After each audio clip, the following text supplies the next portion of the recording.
All right, Daniel. Appreciate the videos. We're going to get some pretty big changes before you even move the golf club. So I'm going to make a video here giving you the basic changes and some drills to work on here once the setup changes are made, because it's certainly going to change how we move. And then I'm going to send you a V1 analysis of your videos that you sent against some guys that I think are pretty good with this. So you're going to get two separate videos here, your analysis of yours, plus this one with me demonstrating changes in your movement. Okay, so the initial thing that we have going on with you that creates a little bit of an issue is certainly where we're at in setup. So we are very close to this golf ball, very erect, we're straight up and down, with the arms almost poking outward and almost in line with the shaft. So we look a lot like this. Okay, we're very vertical. We don't really have a lot of room for the hands and arms to go around us very much. So that being the issue, we notice a couple of things. Because there's little to no rotation out of your lower body, you start your backswing with the arms actually going outward and the club going upward and opening. Okay, we'll see in your video and your analysis that you don't see any rotation at all in lower body. You're basically trying to hit all of your wedge shots with nothing but just swinging the arms back and swinging the arms down, which is a really ineffective way to be consistent when hitting wedge shots. So what we see, and I'm going to show you this again in your evaluation on V1, what happens is when I can't rotate and have my hands or clubs moving more around me and up and down, it would be a little bit more of a neutral plane. As the arms get pushed out and the club gets open, we're in a position here where the only way to move this club back down to the golf ball is very steeply and very inward. So we certainly see that in your video where the strike is club going very downward, very inward, and hitting a lot of turf, and the ball probably coming out very inconsistently. When you have that steep of a path and that left of a path, you're going to have trouble getting consistent pressure on the golf ball, getting that ball to launch consistently at speeds, but certainly directionally, because the only way for you to get that golf ball in line at that point is to have a massively open face. So we've got a whole bunch of loft and it's pointed right over the path again. So we're creating an even larger separation of face and path in 3D. So the ball's just never going to come out the same. I'd say a lot of the time you get a lot of those just like weak right shots that just kind of puff out to the right, and you never really get the contact on the ball you're looking for to move it straight towards your target and at the speed you want. It's all set up because of where we start.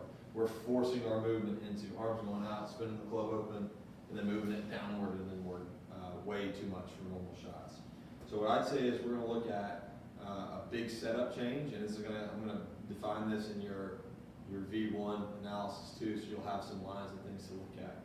The biggest thing we've got to do is get our posture correct so that we're allowed to actually rotate and move this club the way that we should.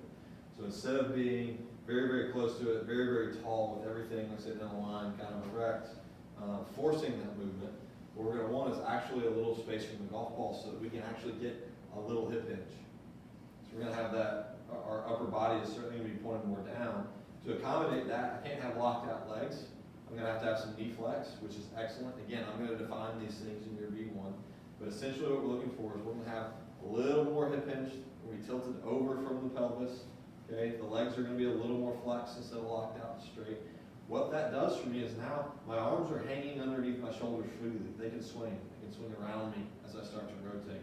All right. From before, the hands are actually outward of the shoulders, and it's impossible to actually rotate and get that club moving in the direction that we should.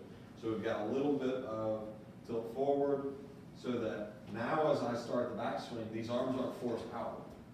I can actually rotate the chest and see the arms start working inward the direction they should, along with the club working inward the direction that they should. We'll also notice that there's some lower body rotation. Again, something that we have literally none of. So basically, I'm going to define this setup to you in your V1 analysis. Essentially, it's just going to be what I consider pretty neutral. I'm going to draw some lines, basically the wrist to the elbow, the ankle joint to the lower back, the balls of the feet and the knees. Those are the things that line up vertically that we'd be looking for. From this position, as I rotate, I don't have to have my hands and arms flying all over the place. I can actually control a lot of this shot with my chest. So the fact that I'm going to rotate the chest and a little bit of the lower body is what actually moves my club back not so much just the arms flying. So the wedge shot would look much more like that. As I'm rotating, you're gonna see my chest fascia, you're gonna see some pelvic rotation. The downstroke at that point doesn't have to be downward and inward.